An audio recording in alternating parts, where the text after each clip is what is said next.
And so this one goes out to all the new leaders, taking over some of those roles.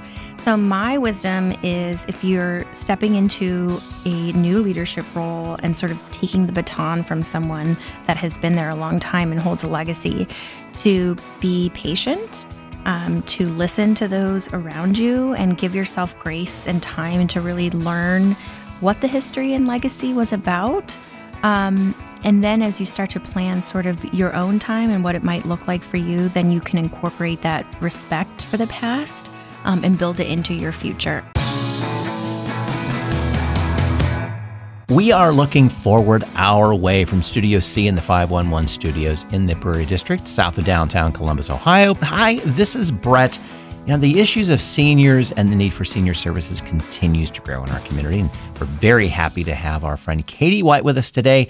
She was named the new agency director of the Central Ohio Area Agency on Aging. In fact, she was here on the podcast like moments before she took the job officially, which is cool.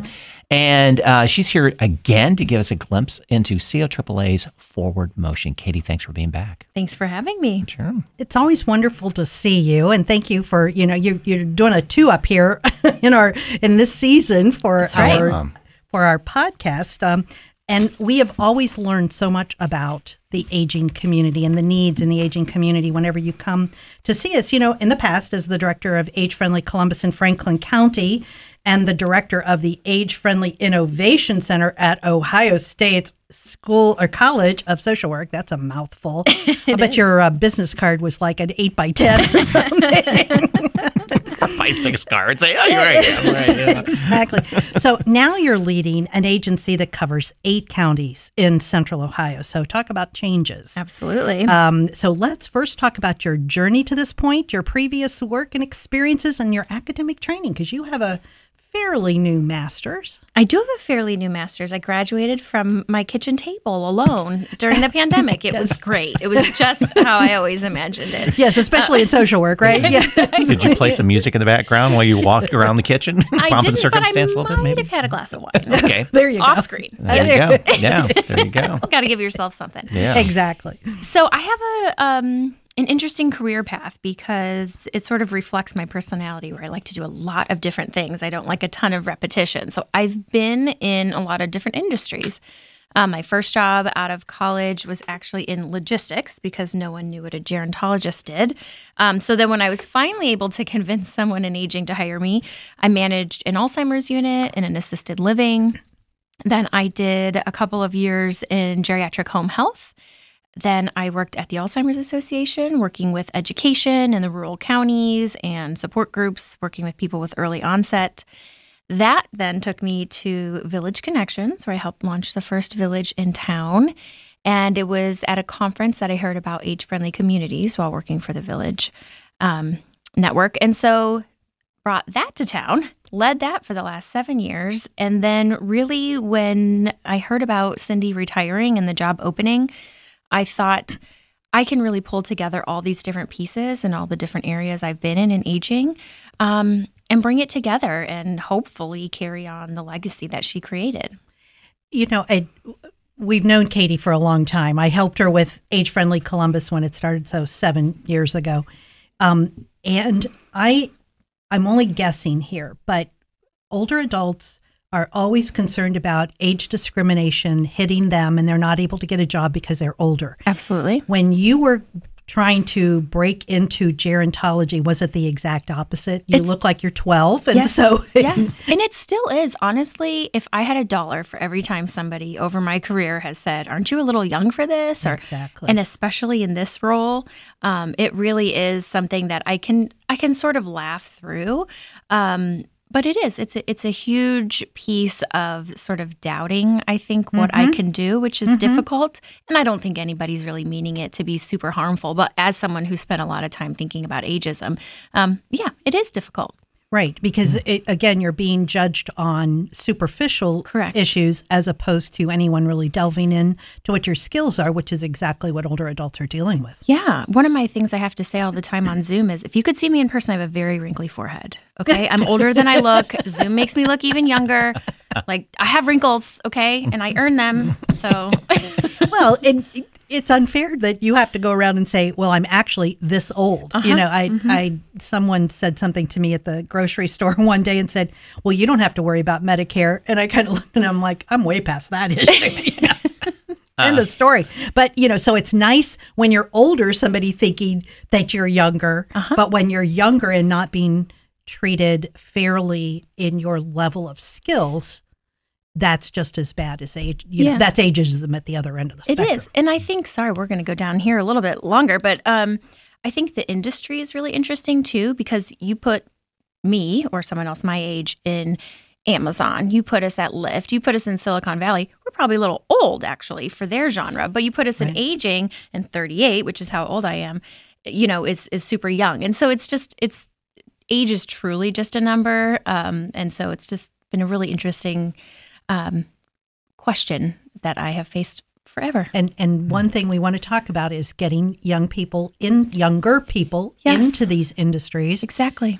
So it's never too early or too late to break in. And honestly, what ends up happening a lot of times is someone didn't even consider going into a career in aging, and then they get here and they have one experience and they're like, oh my gosh, I'm hooked and this is where I need to be. And so we do see a lot of second career people or students that didn't think they wanted the placement, you know, in the aging industry, but then they got it there, and then it really is this passionate path for them. And so the more we can get individuals outside of social services and inside them, of course, but business and therapy and counseling and whatever it is, if people can experience the aging field, I really do think that's going to help us grow to future. Yeah. Well, we had the opportunity to interview your predecessor, Cindy Farson, before she left COAAA just in 22. It feels like it's been forever ago, but actually it's not. But she gave us an incredible overview of the history of Central Ohio Area Agency on Aging and the area agencies on aging, which are in every state of the country. Today, we want to focus on the future, what's working, what's changing, your wish list. You know, however, give our listeners a brief overview of COAAA. Again, I mean, the geographic area that's served, which is huge, the number of clients, programs, and funding sources that were developed to meet the seniors' needs. Sure. So I have to say that podcast with Cindy, I listened to before my interview. I listen to it often. Anybody that goes into Age Friendly, we tell to listen to that podcast. It's such a good one. So shout out to Cindy, who did a shout out CF. Yes, amazing. 28 years. I know. Yeah. Oh, I know. Yeah. She's incredible. So. The Central Ohio Area Agency on Aging serves 8 counties, Franklin County and all of the continuous counties around it. We serve about 15,000 individuals through our case management programs, whether that is our Passport, our Medicaid programs, our care transitions, senior options. We actually have 8 different case management programs that we run. We do a lot of education. We're working on housing advocacy. We have a volunteer guardian department. And then I think we'll get into it a little bit later, but there's a lot of little innovative programs that have sprung up over the last couple of years as well. So as Cindy mentioned on the last podcast, we are federally mandated. So the Older Americans Act mandates that there are area agencies on aging that serve every older American. But we also help a lot of individuals that are younger with disabilities as well. What is the age with the age, the area agencies on aging? What is the age category for that federal funding? 60. 60 and up. Mm-hmm. Yeah, everyone's a little bit different. That's a great clarifying question. Right, because we used to go through that with different funding grants that the agency, my agency had. Yeah, whether it was 65 or 60. Right, yeah, right. 60. Okay. Mm-hmm. So, Katie, you know, I was amazed to discover all the services that are available in our community. Central Ohio has, I don't think that we have more nonprofits than anybody else, but we have, I thought it was 9,000, but when Dan Sharp from the Columbus Foundation came in, it was many more thousands than that in Central Ohio. So we have incredible resources. The senior services have not only increased, but they've become very inventive to meet the needs, because it's our notion of an older person just wanting to stay at home it's risen tremendously in terms of all the moving pieces that belong there. highlight what the other agencies that support senior services in partnership with COAAA. Let's talk about all those partnerships. Sure, yes. And, I've been on the job 6 months, so I'm still learning a lot of the partnerships. But in general, since I've been in the aging industry for a while, I can talk about a lot of our amazing partners. So when you think about aging services, it's really about this continuum, and there's so many different varying needs and levels of needs. What's great about having so many nonprofits is they sort of spring up and fill in whatever gaps might exist, whether that's because of funding or different policies. So, of course, there's the Senior Services Roundtable, which brings together all of the different agencies and provides that communication and quick information exchange. Age Friendly, which we've mentioned, where it's really looking at how do we plan for the future, how are we researching and evidence-based and growing the next generation of futures leaders in aging. There's the mainstays like Life Care Alliance, providing Meals on Wheels. Our settlement houses are incredible, serving those neighborhood-based folks where they're serving from kids to older adults, but really reactive to whatever the agency needs. One of our biggest partners is the Franklin County Office on Aging, so we do a ton with them. And when we think about neighborhood level, in addition to settlement houses, we also have villages, so those small nonprofits that are serving older adults as members that live in their neighborhood and connecting them to different volunteers and services. So I'm sure I'm forgetting a bazillion. There's transportation partners, there's caregiver partners.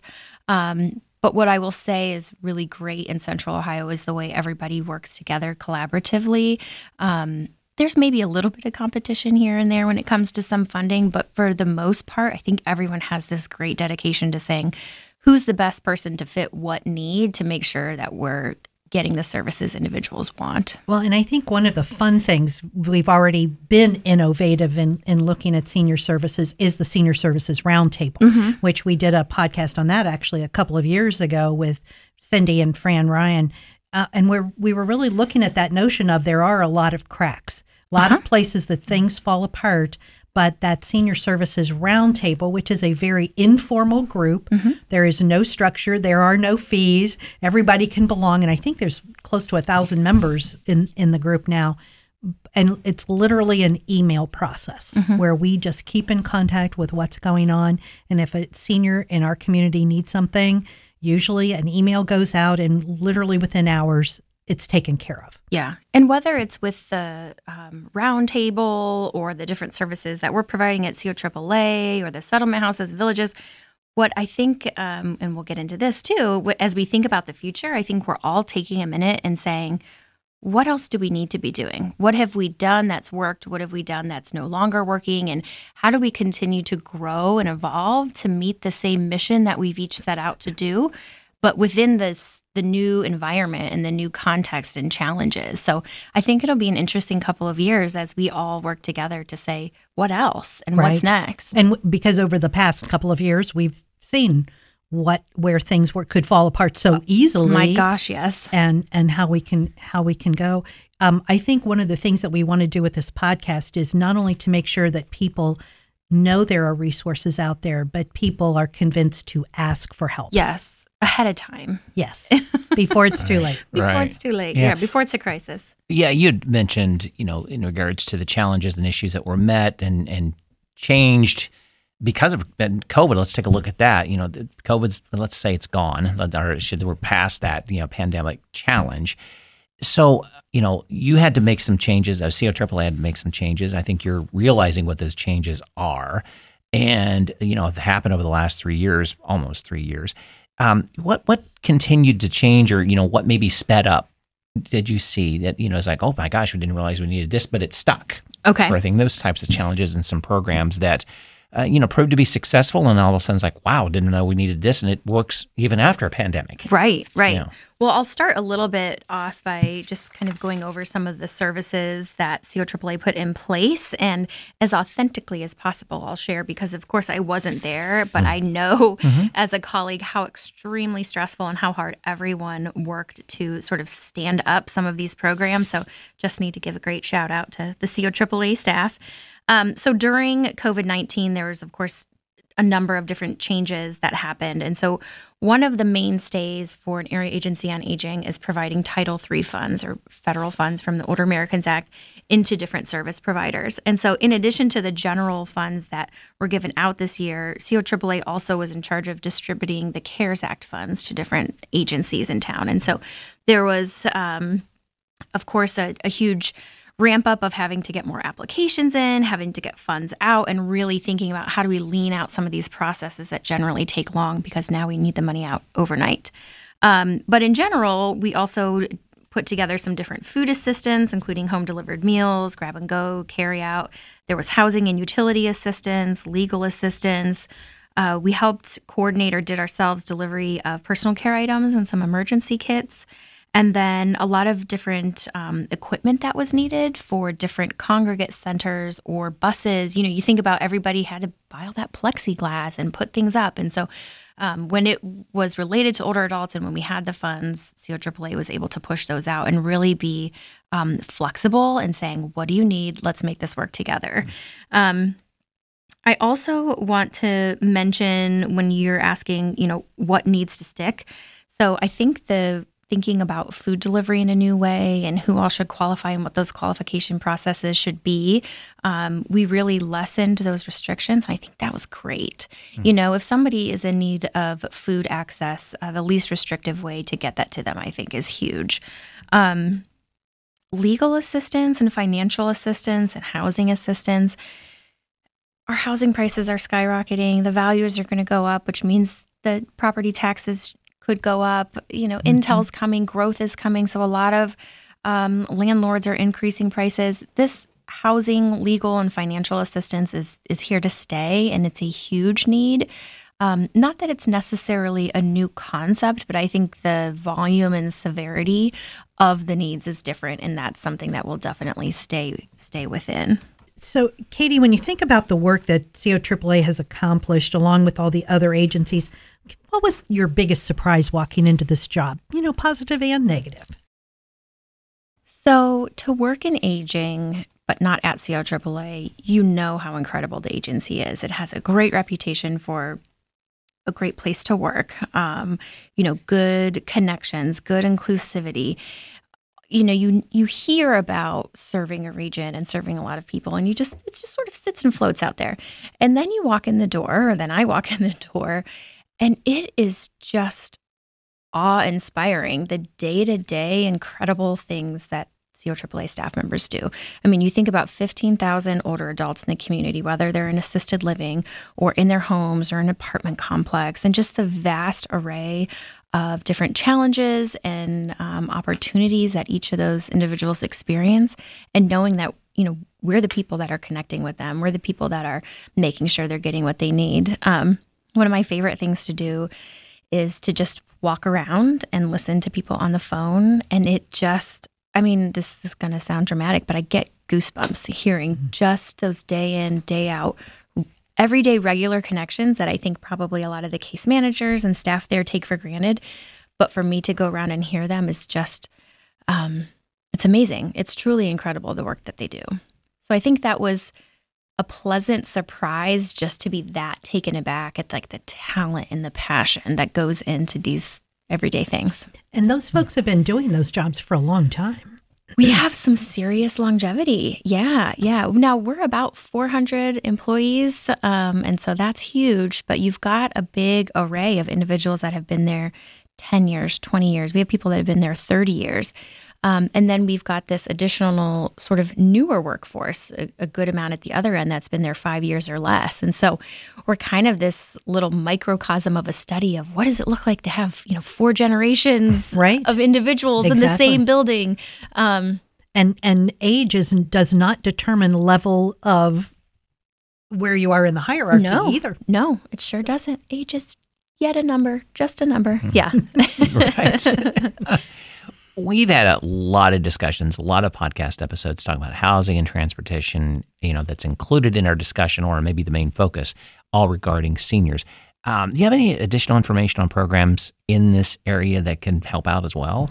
Sure. So one of your questions earlier was about like a wish list, I think, right? And so I'm going to tie it in here and talk about the fact that if I had a couple of wishes, specifically around providing services and housing and transportation, I would make the process of getting funds to support services much easier. I don't know if that's possible, but I am sort of going down that route to see what all can be tweaked or maybe modernized in terms of what's allowable through the Older Americans Act.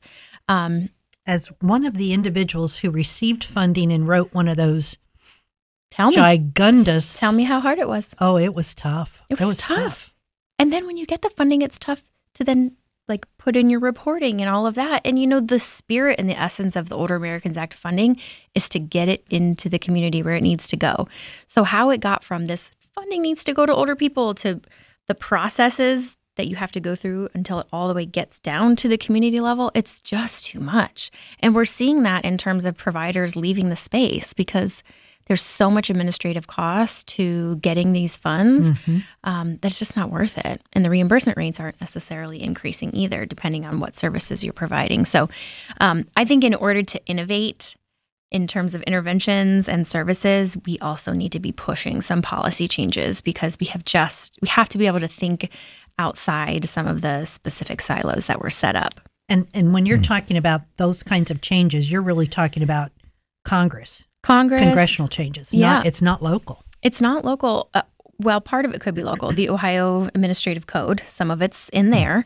But the great news is, between the area agencies on aging across the state and Ohio Department of Aging, we're all at the table and talking about these things in Ohio Department of Medicaid and saying, okay, this was written at a time and it made a lot of sense and it provided a lot of good over the years. But all of a sudden now, we don't have a plethora of people providing transportation services. We don't have enough caregivers. We don't have all of the things we used to have. So how do we kind of flip it and think about getting funds into new and different programs that can serve those needs? So all that to say, I have all these little soapboxes. But anyway, so some of the cool programs that I should share.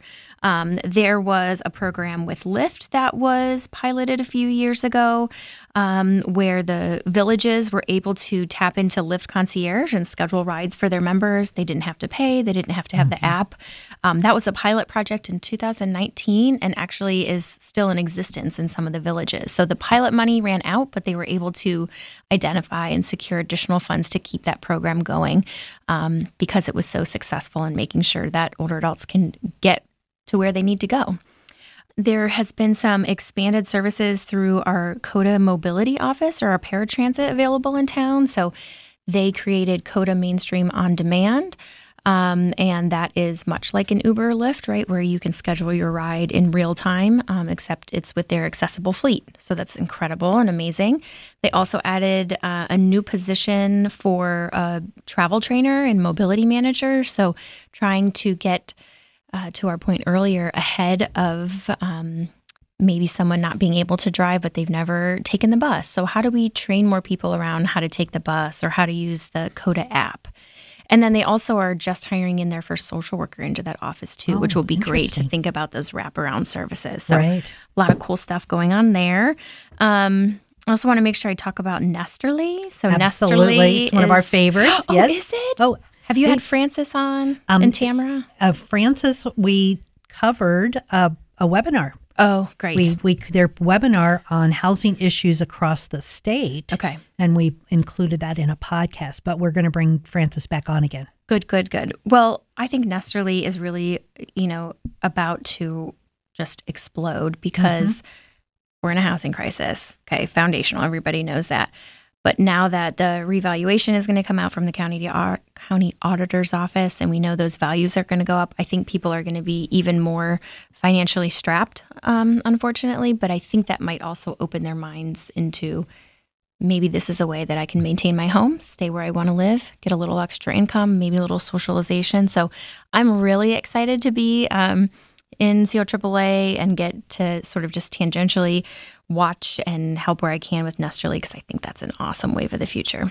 And for our listeners, Nesterly is basically taking an older adult who is a homeowner and has lots of extra space in their home and giving them an opportunity to work in a safe environment to get a young person living with them, paying rent. Yes. But Nesterly is the one who's coordinating a lot of the stuff in the background, so the older person is not taken advantage of. Correct. Nor is the younger person. Yes. And so it's a software where it pairs your different interests and where you want to live and potentially what you would want to pay and then what type of roommate you might want. And it really puts it all in a safe space where there's a background check and some matching and even the payment goes through the system, which is nice. So it's not like Mrs. Jones has to remind Andrea every month that she needs to pay, right? So it's really, I think it's like the perfect example of an old idea that still works with just like a little modern twist to make it easier. And technology to support it. Absolutely. And keep it safe, too. Keep it safe, yeah. Right, absolutely. Yeah. Maybe I've missed this, but have health systems considered some type of transport system to help bring patients to see the doc? I think it kind of depends on which health system. I know some of them have their own buses and are picking them up from different places. I don't know that it's door to door necessarily, but that's certainly a space I think it could work. You would think, with all it would keep older adults healthier, right, in an easier way, and kind of put the onus on the health systems / insurance, probably. But at the same time, they're there. I mean, if that older adult is going to the doctor, they're going to be healthier, and it's going to cost the insurance company and the health system less. Oh, I'm going to paint a little picture for a second. Is that okay? Sure, absolutely. An older adult goes into the hospital, and before they're discharged, they realize that they have a certain insurance, and COAAA has a contract with that insurance. So then we enact what we call our Care Transitions program, where we have an individual reach out and talk to them. What do you have at your house? What do you need? Then when they do go home, our registered nurses go out, check on the pills, make sure they've got their prescriptions, remind them of when their follow-up appointments are. And then in a perfect world, this person also lives in a neighborhood with a village. And so then they call the village to say, hey, you've got 3 follow-up appointments. Let's make sure that this individual gets all of that care. And by the way, they don't need Meals on Wheels yet, but they need a little help. Could you send a volunteer over to make some soup and store it in their fridge or whatever, right? So that's an example of a COAAA system, a hospital system, an insurance system, and a village, all very separate, but working together to make sure that there's this holistic approach to providing what's needed. Right, right. Well, I want to step back, too, and talk about COAAA, the mobility system. And God love COAAA. Everybody complains, but I would not want their job. Needless to say. I love COAAA. Well, everybody wants everything, and they want it now, and they want it perfect, and they want it cheap. And I wouldn't want to have to come up with ways to make that happen. But when we had a great podcast with our friend from Morpsey, and Thea is always giving us some updates on COAAA. Great. One of the things that they're working on is that whole notion of workers getting out to Intel and other companies to support that process to get because we don't have a pipeline, because we don't have workers who have transportation to get to the employer. Well, some of those workers could be 50 or 60 and over. Absolutely. Because you're not looking at heavy lift type positions. Lots and lots of things that could be done in any of those new industries. So when we're talking about mobility, it's not just because somebody needs physical help or caregiving. Right. Older adults have lots of other stuff that's on their plate, and working is one of them. Yeah. Well, and, mobility challenges exist for all of us across the age span, right? So I have mobility challenges when it comes to getting my kids to and from where they need to go sometimes, right? Yes, exactly. Or somebody injures themselves, or, who knows what it could be. But I think sometimes we think about these mobility challenges in sort of these different silos, to use that word again. And really, if we kind of take a step back, there's a lot of commonalities around these different mobility challenges we might need. So if we just sort of think differently, how much more supportive that would be. So if I could add one more thing to my wish list, now there would be a long list, but I'll keep it succinct for today. But I would love for us to be able to secure funding to create a new housing department, a new housing coalition. I don't know what it would be, but essentially as housing continues to be a challenge and we know there aren't enough available units that are quote unquote affordable, we certainly don't have enough that are low or extremely low income. There's a lot of space that's needed for advocacy in between all of the different things that are available. So for example, whether you're staying in your home, or you're staying in your apartment, or you're in an affordable housing complex, you might be stuck in place, right? Because I want to move, but I can't move because there's nowhere else to go. And depending on where you are, they might know that. And so you might have a leak, or the power goes out, or the heat goes out, but there isn't really enough advocacy and push from an outside entity to say, we need to be making sure that our current housing is accessible, affordable, providing you everything that you need. And so I would... Safe. Yes, absolutely. So I would love to be able to come up with some funding or some ways that we could sort of have this force of individuals that are out there. And it's really about just advocating and making sure that when there are challenges, they have a place to call and that there's some sort of meat behind it to be able to say, excuse me, XYZ company, we know that your heat has been off for 2 days, or we know that there's mold over here.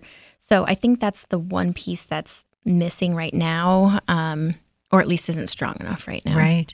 Well, you were with us with Franklin County Auditor Stenziano to talk about the issues that had arisen because of the housing crisis, where older adults were becoming trapped in a home that they couldn't afford the increasing tax rate. Right. And so in that particular case, they own the house. But what do we have any clue how many of our seniors are living in rental or, as you said, housing complexes that are very dependent on the owner landlord to take care of their house, their living environment? Well, as far as a statistic goes, I don't have that off the top of my head, but I would imagine it's a lot. So the affordable housing that we have, much of it was built a long time ago. And so the different maintenance needs can be really expensive. Right. And so, we often have these calls coming in from different folks living in different complexes saying, the elevator's out, or again, the heat is out, the power's out.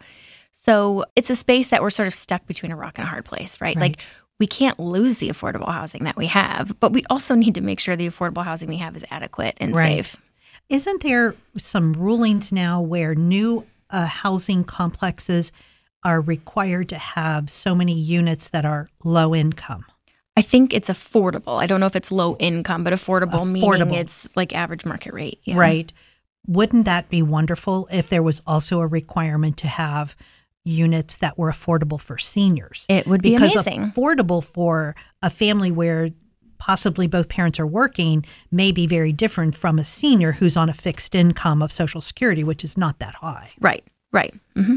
So there you go. There's the idea. That's it. Okay. And that's where you're going to get the funding for that housing coalition. Exactly. Cool. I do come up with these ideas, don't I? And I do need to say there's amazing people working in affordable housing, but specifically around older adults and sort of this emerging need is where I think we can lean in a bit more. And given the fact that Franklin County is aging, it's probably the least aging of the counties in Ohio, but your other 7 counties that you're working with, age rates are likely increasing. Across every county. Now, rural Ohio is aging faster. Right. But the affordable housing challenge is definitely not just in Franklin County. It's in all the counties. Right. Oh, yeah. Some are very high. Yes. Okay. We're going to pivot a little bit here. Okay. And let's start thinking future. 2023 is, we are hitting the ground running in 2023, needless to say. What were you able to accomplish in 22, and how are you now set for 23? Plans that are developed, new programming, staffing, funding, millions of dollars coming in. Too bad you're not getting the lottery money. I know. I keep playing and I keep not winning. Yeah.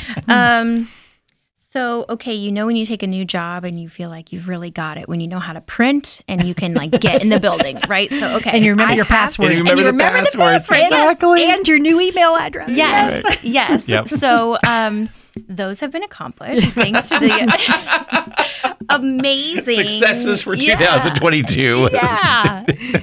Keeping the bar low for myself. In all seriousness, though, just meeting everyone in an agency of 400, I mean, it's just a lot of people, and sort of overwhelming when you're like the newbie, but I have been trying to take a lot of time and effort to do various ways of engaging and meeting staff. So I've been hosting coffee chats where I bring in coffee and anybody can come down and just say whatever. If it's good, if it's donuts, bad, if it's ideas. I should get donuts. Okay, when you come, I'll get donuts. Yes. Deal. There's a Tim Hortons right by us. There you go. And then I've been doing shadowing. So I started basically what I was calling like follow the referral. So I started at the front desk and what is it like to answer phone calls? And oh my gosh, they answer between 4,000 and 5,000 phone calls a month. And then I followed a referral into our screening process. What departments might people need to be transferred to? Then to the assessment process. When we go out and see, is someone, we assess them to make sure they are able to join one of our programs. So now I'm spending time in each of the programs to understand the differences between case management for Aetna, for Molina, for Passport, for Senior Options. So I'm trying to really understand the agency from all these different angles, which for me has been extremely helpful in just kind of grasping the enormity of what we do, as well as meeting people. So for me, that's been a big accomplishment, is just building trust and showing up and making sure that people know that I'm here because I care about the mission, and that I really want to be someone that they feel they can come to and that is supportive of what they do. So not that there's any like key performance indicators that I can put around those 2022 accomplishments, but I do feel pretty proud about doing that. And Cindy's legacy it cannot be underestimated. I mean, the people that are within the walls, the people that are in the community, across the nation, statewide. So part of what I also need to do is just learn even more about someone who I, call a close mentor and friend and who has meant so much to me, but really learning some of the intricacies of what she did and what made her so successful, so that either I can emanate those, or if there's skills that I didn't have, that I can find some people and bring them in to make sure that I don't screw things up, right? Yeah, right. No pressure. Well, and being the director of that agency isn't just being the, taking care of operations. No. You're looking at a political level, the funding level, the outreach engagement level around the community. Correct. And so, but Cindy had the luxury, she won't appreciate me saying this, but the luxury of sort of growing into the size of the agency. I was thinking the same thing. Yeah. That, for 28 years, it grew around her. Right. What it looked like 28 years ago, we don't know. I mean, right.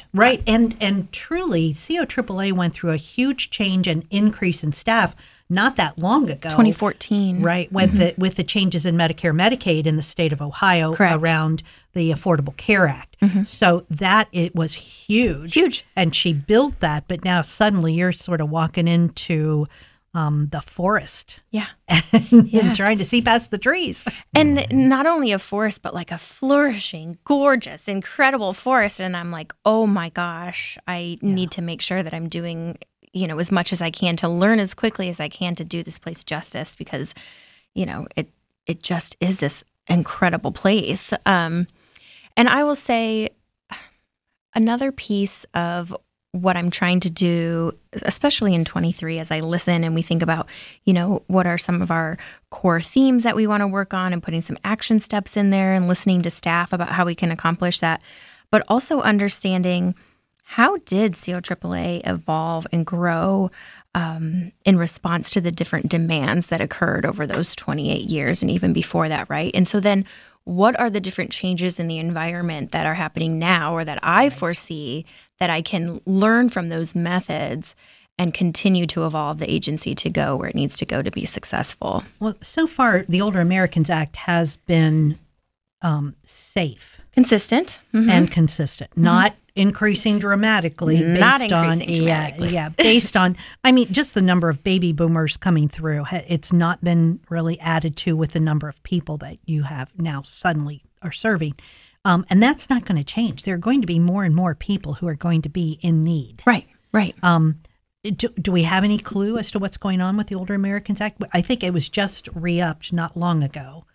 I don't know that there's many changes occurring right now, but I know there's a groundswell of advocacy and putting data together to help push forward some potential changes that we think need to occur. Right. Mm-hmm. And when you're talking about putting data together, that is not easy. It's not easy.